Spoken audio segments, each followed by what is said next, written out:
again. Welcome to my kitchen, Joyful on Lynn Street.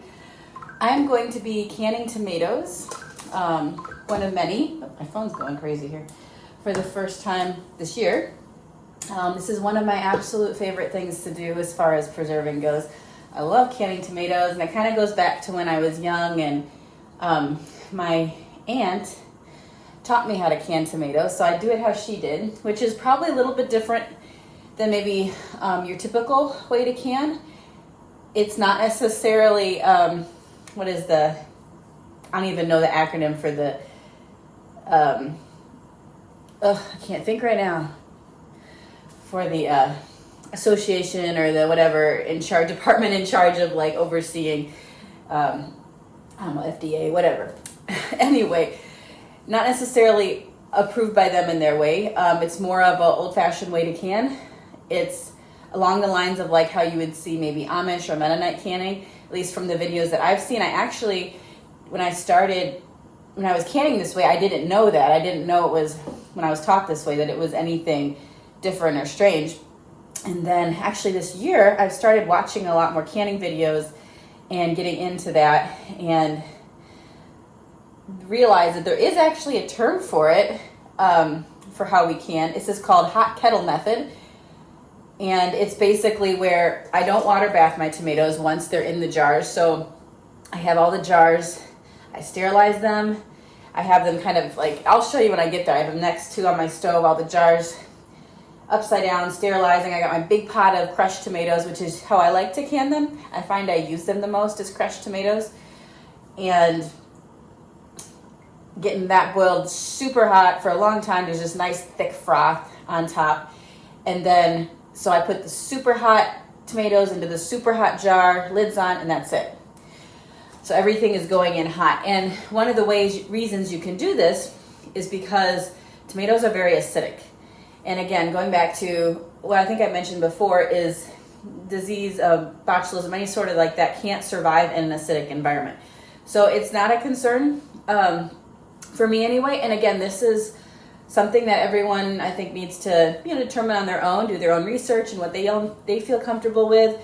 This is a way I've done it for a very long time. I've been canning tomatoes since for over 10 years now, which I realize for women who have older, it's probably nothing in the whole scheme of things. But in the span of the time I've been canning them, I have not had a problem with this. So again, this is just the way I like to can them, and it helps things go fast too, because you're not having to then, after you put them in the jars, screw the lids on, again, process them for another whatever. And you're not limited in space, because a lot of times with like a canner, you only can fit 6 or 7 jars in at a time. So it's a fast way to do large quantities of tomatoes. Anyway, all that to be said, today I'm going to start this process. I was out in my garden earlier today, and these are tomatoes that I picked this morning. They are not ready to can. What I like to do, and I'll take you down to my canning shelf, because right now I have an empty shelf where I lay a towel and I take these tomatoes and I put them, lay them like this on the towel until they get really nice and ripe, like that deep red, tomato red. And then I can them. So when they're kind of at their peak of ripeness, they taste they're so good. I can't even. Anyway, so these are ready to go down to be placed on the shelf. It doesn't take super long for them to ripen down there. And it's cooler in my basement too, so it helps preserve them a little bit longer. I have noticed, at times if you leave them too long, and some of them are at different levels of ripeness, the ones that are the most ripe will maybe start to mold if some of the juices start to come out. So then it's like, okay, it's time to can them, and I'll just cut that out and can the rest of it. But yeah, so these are ready to go down, and the ones on the shelf are ready to come up and be canned. So I'm gonna go ahead and get those up here and start the process. Yay. So these are the tomatoes on this shelf here that have been sitting down here for a bit, and you can see just how beautiful and red they are, ready to go, ready to be canned. And these are the ones that I showed you upstairs. So Again, you see they're just a little bit more orange. They're not quite canning ready, I don't think. So I'm gonna go ahead and take these off, load these up, and start taking them upstairs.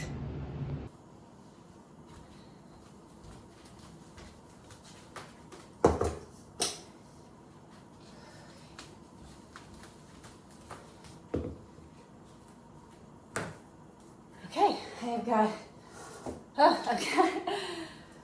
all the tomatoes up here.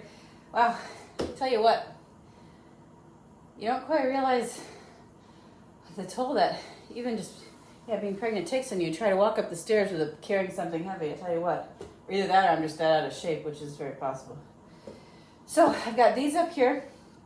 I have got a pot of water boiling on the stove. And so I'm gonna take you over there and show you the next step to processing these. And so you can process tomatoes. One thing I love about them is you can process them in two parts, or I should say you can cut the whole processing time in half, as far as I'll do this section now and then I can hold off and do this next section, later. So right now what I'm gonna do is peel them, core them, and crush them and get them all in a pot. I'll probably stick them in the fridge and then can them later. So that's the plan. When my water is boiling, really boiling, I'm probably gonna turn it down just a bit to medium. I got some tomatoes here ready to go. So you're going to go ahead, drop them in the water, and I might have too much water in here, so hopefully it won't overflow when I put all these tomatoes in here, because this is a honker. Look at that guy. Woo. Whoop. I don't know if I think I'll just do those 3 for now. Okay, so what we're doing is we're blanching the tomatoes here. We're wanting to get the skins off. And the way you do that is you stick them in really hot water, 3-4 minutes. I tend to watch them and see when the skins start to look like they're cracking or peeling. And then you'll take a slotted spoon. This is the one I like to use, which is actually for frying, I think, but it works. And then you take them out of the hot water and put them directly into cold water. And that's gonna help release those skins even more. So they'll go from hot water to cold water, and then I go ahead and core them, take the peels off, and I save that. I put these to catch everything, because they will start to release, obviously, their juices too while you're coring them. And I wanna save all that because I don't wanna waste any of it. And then once they're cored, peeled, I'll put them in here. And this is where I'm gonna store them until I can them here a little bit later. So that is the process for this first part of canning them. Okay, do you see how the skins are starting to pull away? That's exactly what you want to see. So now I'm gonna go ahead and remove them from the hot water and put them in the cold water. Okay, they're in the cold water, and what I do to keep the process going is I have the tomatoes out and I go ahead and put more in the hot water while I peel and core these. They're going to be very hot. Obviously, they've been in hot water. So just keep that in mind, but the cold water does help. So I'm gonna go ahead and put more in really quick so I can keep this process going. And sometimes, not today, but I don't think I could keep up, but I'll have 2 pots of hot water going. But you can also just wait too if you're having a hard time keeping up with what you've got going. But okay, I'm gonna core them here. Take my knife and just run it along the core. And I find too, the reason I like to wait till they're super ripe is because the riper they are, I find the easier those peels will come off. They're just ready and waiting. So there's my peeled and cored tomato. Some people I know can tomatoes whole. These are a little big to can whole, but yeah, I just find that this process of crushing the tomatoes, which I'll show you, is what works the best for me. I use it the most. Use them the most that way. So, and I don't go too crazy about when I core them, getting too picky about, obviously I want to save as much tomato as possible, but all these cores and peels here, and then all the juice that drips as I do this, I'm going to use that. I'm not going to waste it because there's still so much good tomato in there. I like to run this through a sieve and then to get all the juice out that I possibly can. and then make tomato paste with it, which I'll probably do a video at some point too and show you how I do that. Or you could just keep the juice and can the juice. I know a lot of people like to can tomato juice. Personally, it's not something I use a whole lot when I cook. I just use the crushed tomatoes. But I'm sure it's depending on what things you like to make, and that's always a good option too. If your tomatoes have been down there a while and you're finding some bad spots, I will put those at that chunk of, whatever it is, in a separate bowl. I won't, because I don't want necessarily to run that through the sieve with all this good tomato. All right, those are ready. And you'll find too, as you go along, because you're putting hot tomatoes in this cold water, it's going to start to warm up. And you'll need to change out this water periodically to keep it cold. Okay.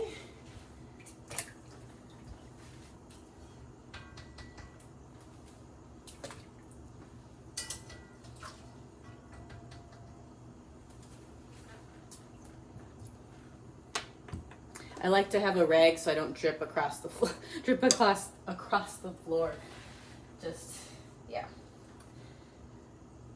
Okay, my compost bowls. I had a little bit of green leaf on there still.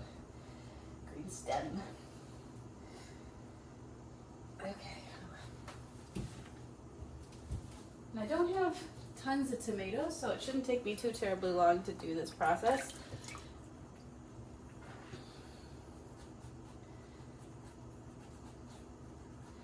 I'm excited for tonight.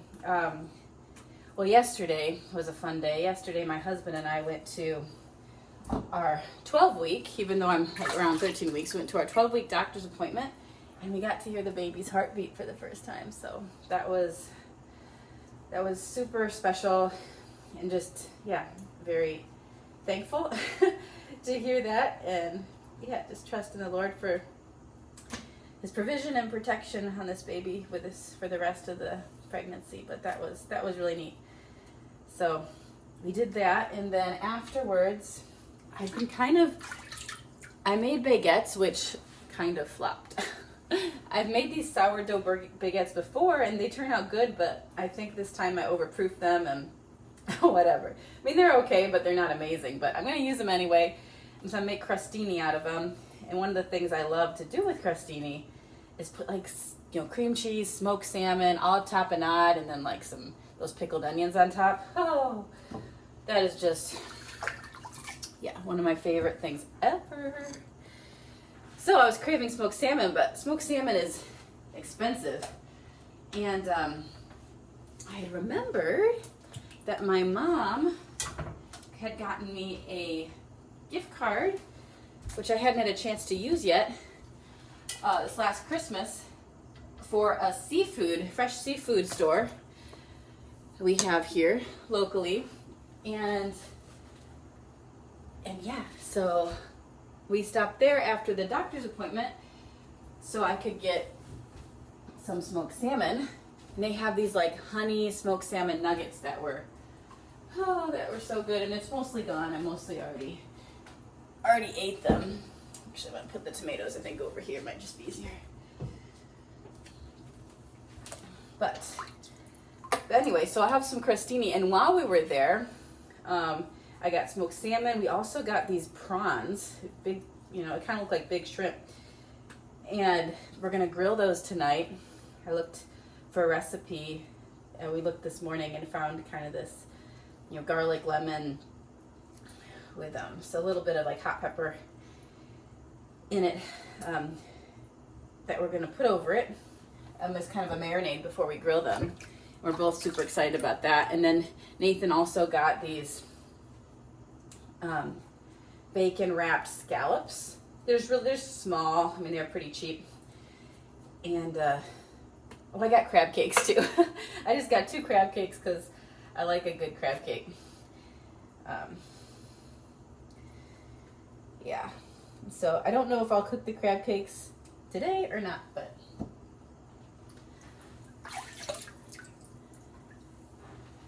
we shall see. So we're excited to do that tonight. Do some seafood grilling.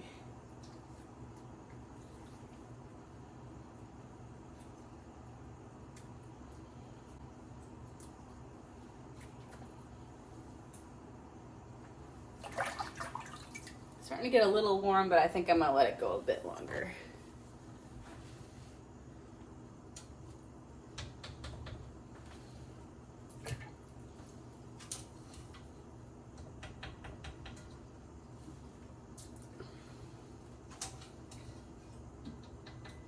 A few minutes and this one's almost already completely peeled.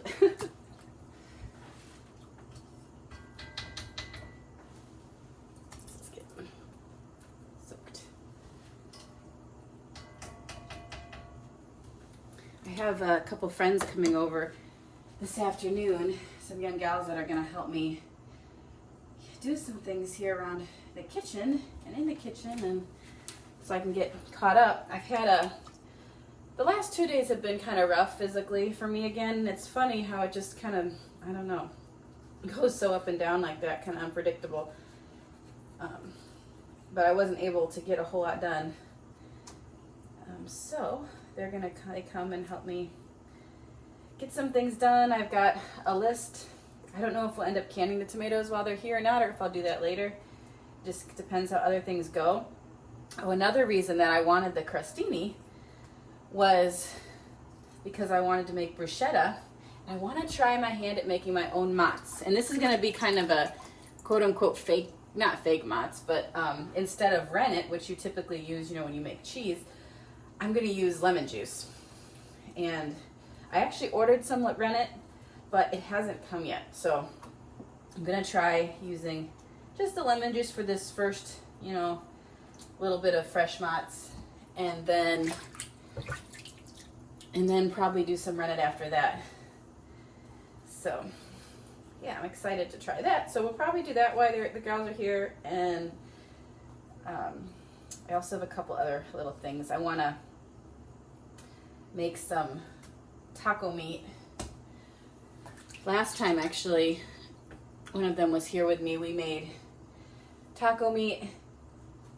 Like I did 4 pounds, and then I sectioned it off in pounds and froze it, so we could just, instead of having to make the taco meat, just as a quicker meal, I could just take the taco meat out of the freezer and do it that way. So, and I've already almost gone through all 4 pounds. I've kind of been craving tacos lately, and it's like, well, they're not terrible for you, so I've been allowing myself, usually for lunches, I'll make myself a taco. So I'm enjoying having that around.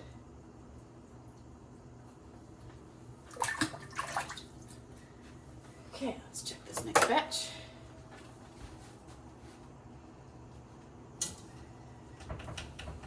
Yeah, once that water gets really hot, those peels start coming off pretty quick.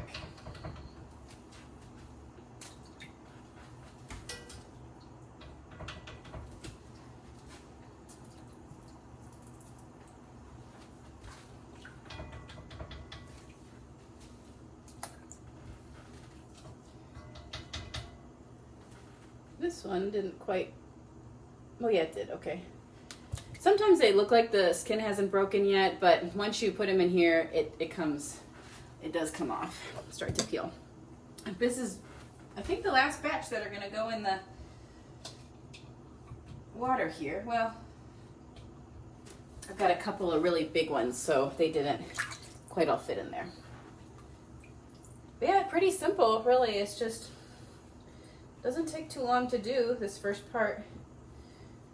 If you got a good setup, if you got, your bowls here, all of them right next to each other, that's, I find is key, is just having a really good setup. And the more you do it, the more you kind of find out what works for you in that setup. And yeah, this one has a bad spot right there, so I'm not gonna put that in I'm gonna put that down the disposal. Yeah, I don't want that in my tomato juice.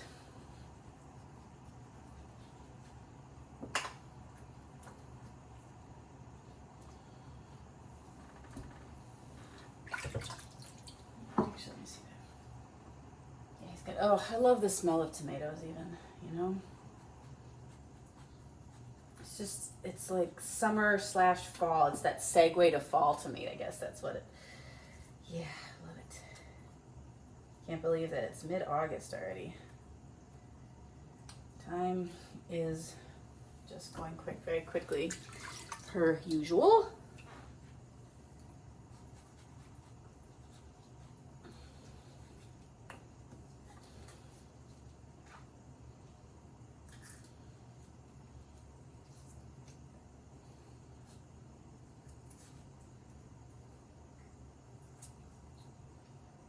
So you see, this is what I was talking about. So I don't know if you can tell from the video, colors are kind of hard to see through video, but right here is not quite, this tomato was not quite as ripe as the other ones.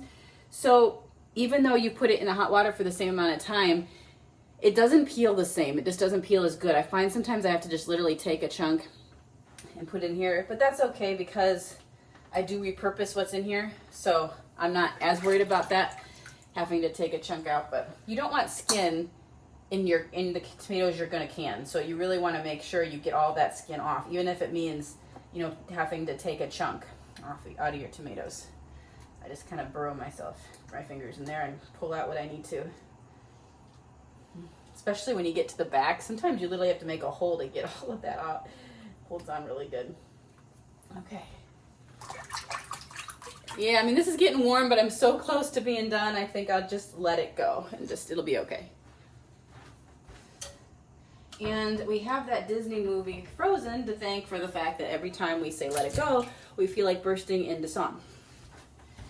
At least I do sometimes. But I will spare you that.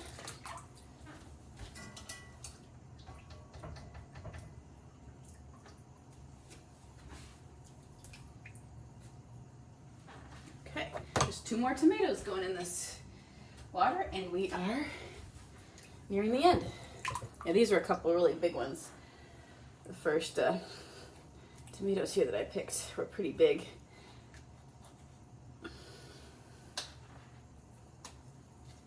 All subsequent tomatoes in my garden haven't been quite this big.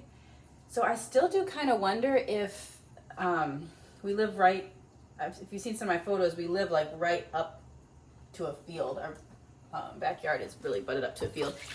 And they obviously spray the crops, so last year I didn't get any much yield at all. But it seemed like this year, and I know this farmer in particular, and he does try, at least I've heard, he does try to make sure when he sprays, the wind is going the opposite direction of, you know, of town, of the houses and stuff, which I really appreciate it. And it seems like this year he really did a good job. And I know you can't control that, but yeah, I appreciate that. But that being said, I think maybe after they'd grown a bit and some of these first tomatoes had gotten bigger, that he had maybe, I don't know, maybe it affected the growth of some of these. I don't know. Okay, and so here is another example of just really not ripe right on top. You can just go ahead and cut that off a little bit and put it in here. When I crush them, I'll show you. I might remove some of that here when I crush them. I'm making the mistake right now, I know, of like piling this really high of tomatoes and crushing them is going to be a little difficult, but I might end up needing another pot to put these in.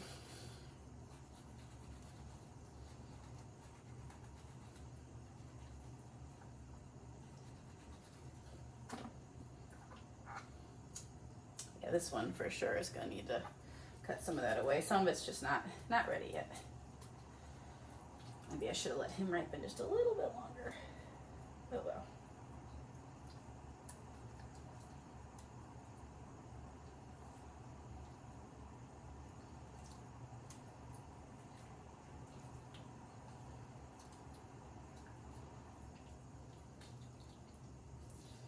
He's just gonna break apart, so I'm gonna put. He's a big guy, man alive. Right. He's gonna fall. Half of him in here. Oops, come back. Yeah, see, this skin is a little bit more difficult to get out. So yeah, indicative of the fact that he just wasn't as ripe as the other ones, but that's okay. He'll still be fine. All right, these are the last two. I just turned the heat off of my water. And if you want to, the water that you boiled these tomatoes in, obviously it has some juice in there. It has some tomato parts floating around and all that. I don't always do this, but that's good juice. I mean, it's got some nutrients in it and stuff. So if you want to, just wait till it completely cools down, and you can use it to, water plants or water your garden, or if you don't, just put them during, do whatever works.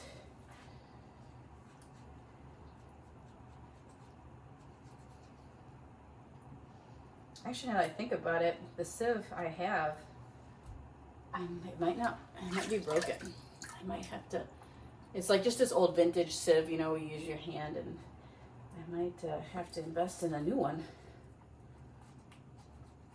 I really like some of those old tools though. Sometimes they just, it's not like you need to use it tons, so when you do use it, just need something like that. I like doing things by hand if, as long as you're doing tons of it, and yeah. Just kind of enjoyable working with your hands like that. Okay.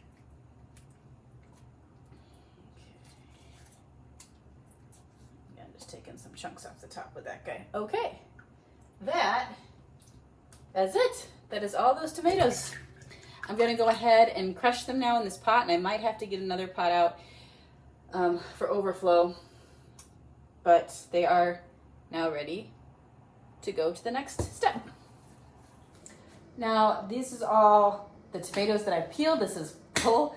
I've got an extra bowl here for overflow, which I am going to have. I'm going to start, I think, just put, some of these in here because it's going to be impossible to. And crushed tomatoes, I literally just take my hand in here and I crush them. I try not to make too much of a mess. I do that. And just, I'll initially crush them to get them down, and then I'll go back through and make them a little bit smaller. And it's just, if you've worked with crushed tomatoes that you bought at the store before, you know about the size that you want, and maybe some people might want bigger chunks and some might really want to make them more of a puree, or I don't know. I guess wouldn't completely be a puree with your hands, but yep. So it's just how you do it. Yeah, I had to switch cameras, starting to run out of video there. But yeah, I'm gonna keep adding to the smaller bowl for now. Just until I can really get my hands in the big pot here. This is my favorite part. It's relaxing, kind of crushing them, having your hands in the tomatoes. I don't know, but I enjoy it. Really enjoy it. Oh, one little something to be careful about. Ugh. One time when I was canning tomatoes, one of the big pots that I had was this big enamelware pot. And it was super big, and I'm like, okay, that's perfect. I'll be able to fit a lot of tomatoes in it. And I wasn't going to can them right away, like today. I was gonna let them sit. In that case, I let them sit, I think it was just a day, or maybe a day and a half in the fridge, and I covered them over with the lid. Literally just in that amount of time, those tomatoes started to go rancid, or they started to ferment or something, and I had this huge pot, the whole thing was ruined. I had to give it to the chickens. That was a very sad and depressing day, because it would have been a lot of tomatoes. It would have been over probably maybe close to 10 quarts. So that was hard, but a lesson learned. So I don't know the reason why.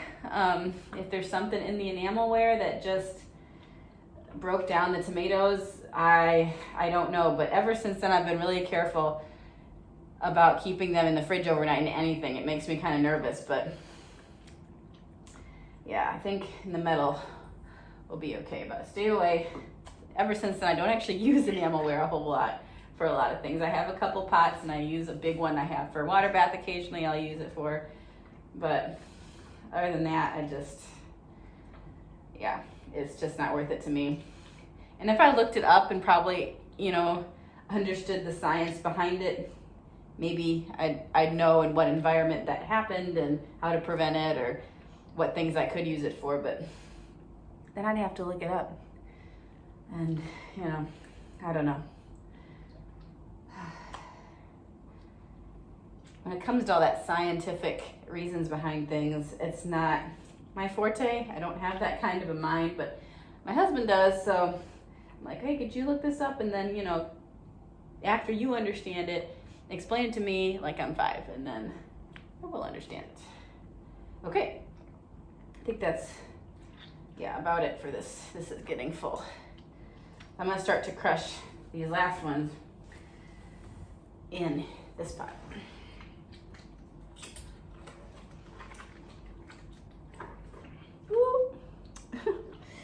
Made a mess, so be careful. Don't maybe squeeze them too fast. You will get some overspray, tomato overspray. And you probably want to be wearing an apron. I always forget to put an apron on. I have every intention of doing it when I'm in the kitchen, and then I don't. So.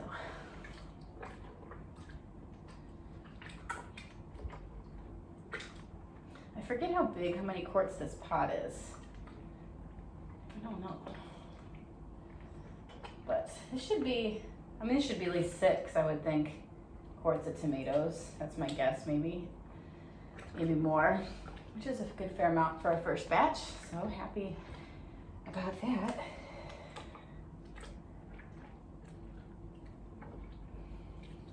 Yeah, and one thing I wanted to do this year too is can some different tomato products. So I wanted to make salsa and canned salsa, which I've never done before. I've just always canned the crushed tomatoes, and whatever I wanted to make made, from there. And so that was one. And I wanted to make I love a sweet, spicy salsa. That's my favorite. And I had those peaches that I canned earlier, and I thought, why don't I make like a peach salsa? So I don't know. I kind of like to try that. And then just a basic salsa too. Not too much. But yeah. What else did I want to do? I'm trying to remember. I should have written it down. I wanted to can tomato marinara. That is one thing that I do make a lot. And I usually, again, I'll just use my canned crushed tomatoes to make it. But hey, talk about, saving you a step. I'm all for that. Because a good marinara, simmers for, a long time and gets all those good flavors to permeate throughout. So I don't always have time to let it simmer for that long. So yeah, that might even be honestly a more of a priority for me than salsa, but we'll see. Nathan and I don't actually eat tons of salsa, but maybe if we had it, we would. So some of those things I just don't have around a lot, unless I need it in like a recipe or something. But we'll just see what our tomato yield gives us and go from there.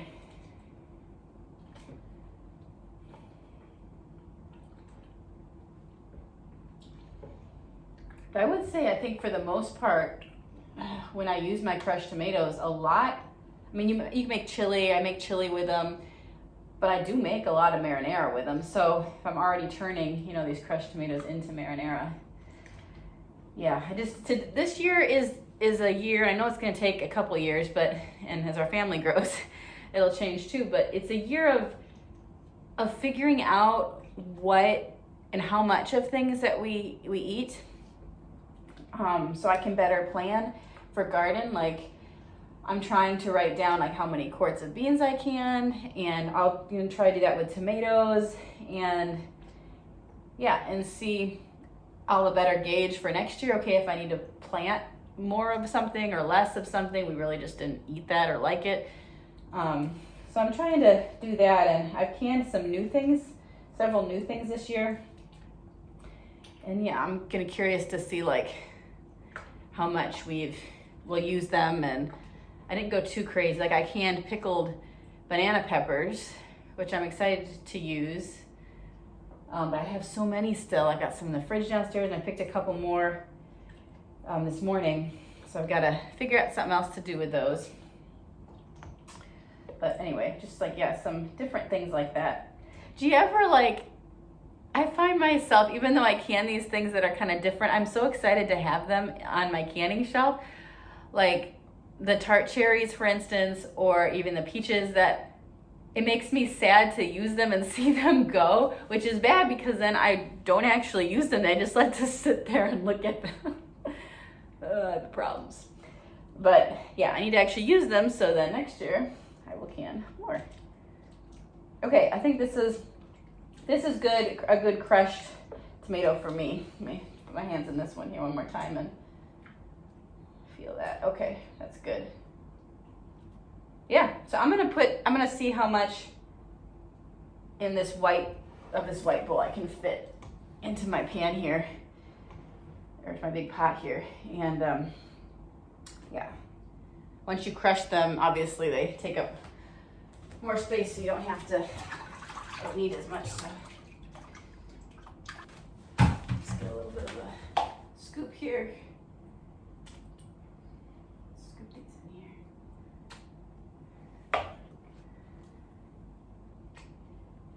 And yeah, because I'm doing, and I'll when I get to the point, I'll say it again, but because I'm doing, you know, the hot kettle method for these, the jars are going to be hot when I put the crushed tomatoes in them. So all I'm going to do as far as prepping my jars for this is wash them. A lot of times, I mean, if you can plan and think ahead, it's really helps a lot if you stick them in your dishwasher ahead of time, because then they're sterile, that's all been taken care of. But in this situation, I need them to be hot right as I put them in, as I fill them, I should say. So I'm not gonna do that. Oop. Okay, perfect. And I still got a little bit of space left in here. So, good. All right, I'm gonna can these, I think, later today. I'm excited to see how many I get. Yay! I love canning tomatoes. I'm so excited, and I'm excited to share this with you, if you can tell. When I get excited about things, I tend to, talk a lot and talk really fast. So anyway, I've been looking forward to doing this video for a little while, and when the tomatoes were ripe, and they were, and I'm like, yay. So I hope you guys enjoy watching this video as much as I enjoy filming it and sharing it with you. All right, I am back. It is going on 5 here, so I'm hoping to get these tomatoes canned. I am not going to have the oomph that I did earlier when I was filming, so we've gotten a lot done today, but it's taken the starch out of me a little bit, but I really wanted to get these canned. So I'm going to show you the rest of the process. So all those potatoes, it might be a long video. All those tomatoes that I crushed are in here and they're heating up. You really want to get them to a nice boil and let them boil for a bit so they have this thick froth on top, and I'll show you what I mean by that. And then I've also got 2 pans here, and they've got about, almost 2 inches of water in them, and they're boiling. So I'm going to take my jars, my clean jars, and I'm going to put them upside down in these 2 pots to sterilize them. Okay. And I might wait just a bit because I might let my tomatoes boil just a little bit longer. I'm going to put them upside down in this pot, and when the jars have been in there for a while and they are super hot to the touch, they are ready to go. So mine's taking a little bit longer. My tomatoes are to come to that boiling point in which they're ready, and that's just because I had them in the fridge, all afternoon. If you do these right away after you peel and core them, it won't take as long because they're already warm, which is kind of a nice benefit of just doing it all in once. all in one sitting, but and keep stirring them periodically. Don't want the tomatoes to stick to the bottom or burn it anyway, so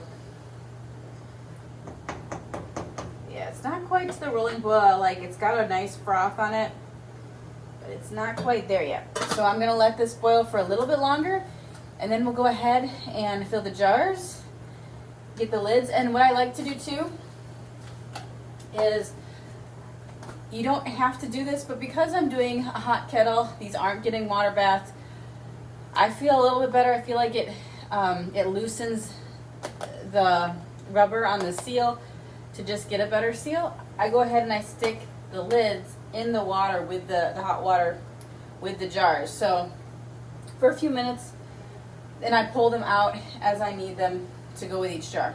So I'll do that as well when I get to the point where I stick these jars in.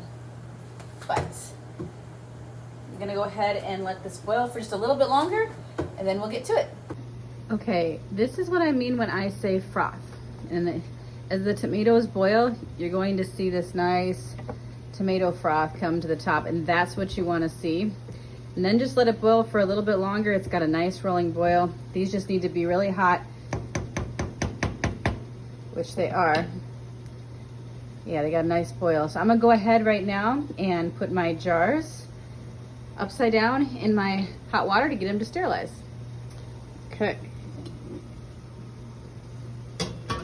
One thing you want to watch out for while you sterilize jars like this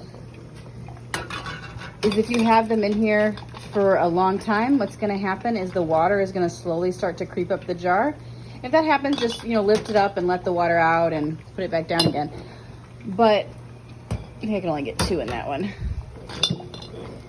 But you want to catch it though, so keep your eyes peeled for it.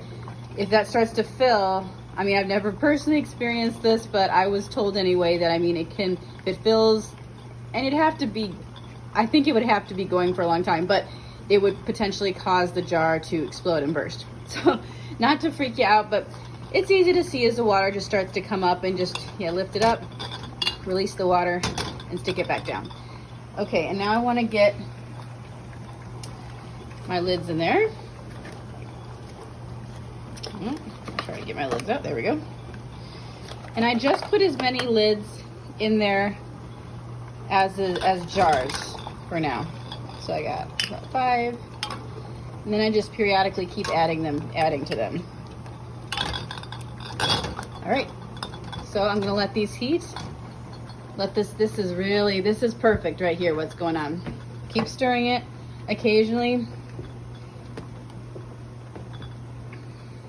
Ready to go. And you also want to have handy, this is how I like to can. Again, you're going to kind of find your own system.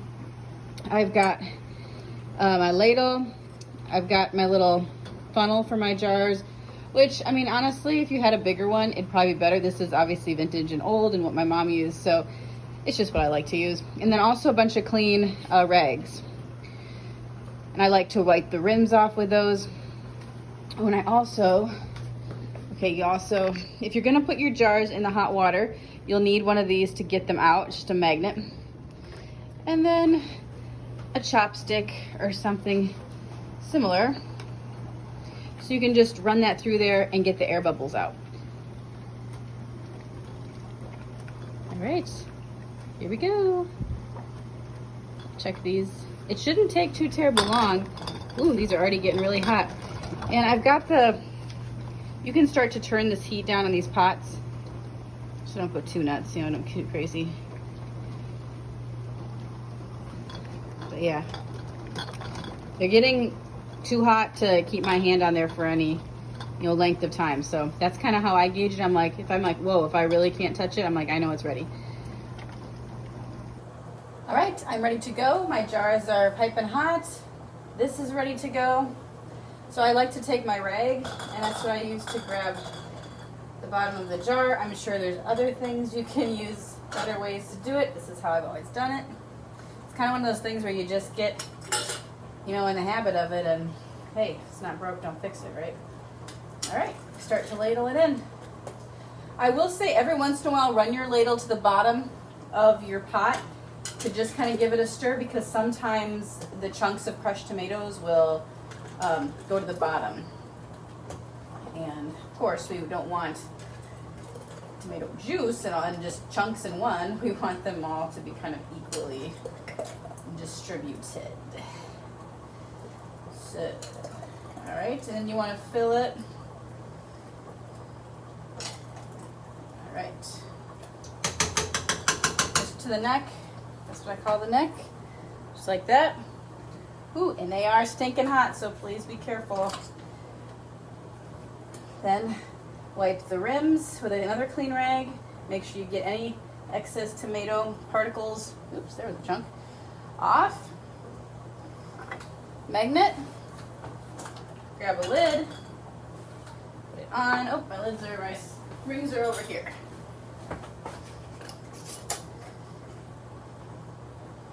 Finger tight.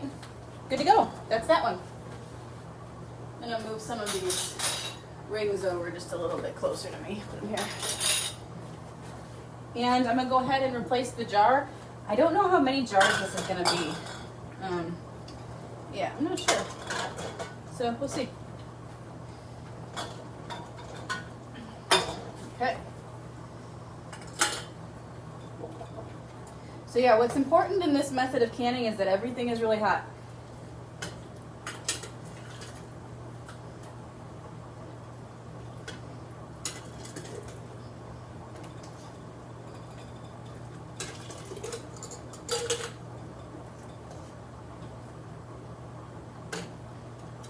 A bunch of chunks.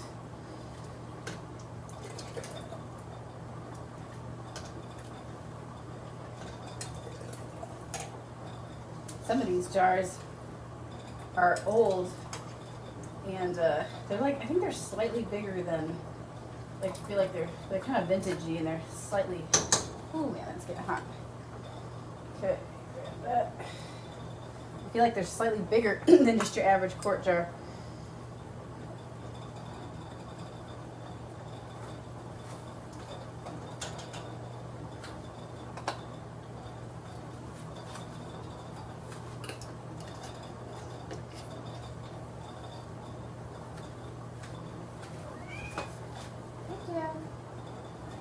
What's up?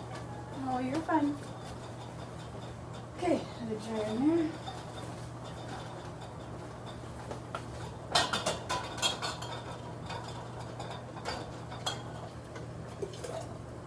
So I am just going to keep doing this until all of the tomatoes are done and in jars. And then I will touch back after. All right, it is the next morning. I have all of my jars. I let them sit overnight with the rings on, which is what you want to do. You want your jars to completely cool down before you take the rings off. Yeah, overnight is good. So I mean, my jars are like cold to the touch now. That's what you want. I have neglected to wait completely till they cool down, and I think it is the result of maybe having some bad seals. So that's just impatience on my part, but it is important to wait till they cool completely down. Now, this one here, okay, I would not recommend canning this jar with so little in it. That's all I had left for the last batch. And tomatoes, just like crushed tomatoes, is not something that I could just put in my fridge and use pretty quick. It was so I went ahead and canned it, and it did seal, so it should be good. And it would have been ideally better to obviously get like a pint jar, but I didn't have one hot and sterilized and washed, so I didn't want to mess with that. So I will be using him first, though. One other thing I wanted to touch on, these are the 3 quarts of green beans that we canned the other day. You can reuse lids, okay? I actually didn't have any more wide mouth lids, new ones, so I used this old one. This is the second time I've done it, and I have had a seal both times. I've been watching videos on canning, and just some of the ways that people used to can, especially particularly like how the Amish can and all this, and just found some of the things that they do very insightful. And anyway, I don't know how much I would use them. I'm still at this point, well, do I 100% trust them? But basically, if you flip your lid over and it's already used, right, and you still, that gummy part is still, you can touch it and it's still really rubbery and gummy, it's safe to use. If it starts to, that red, if it starts to crack and look like it's drying out, then you're done, it's done. So again, try that at your own risk.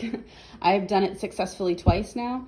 It would save money, I will say, but I would, and I know they recommended too, another lady I follow, not to use used lids on some of your more high priced items. Like if you were canning meat, for instance, anything like that, yeah, definitely use new lids. But yeah, try it out and see what happens.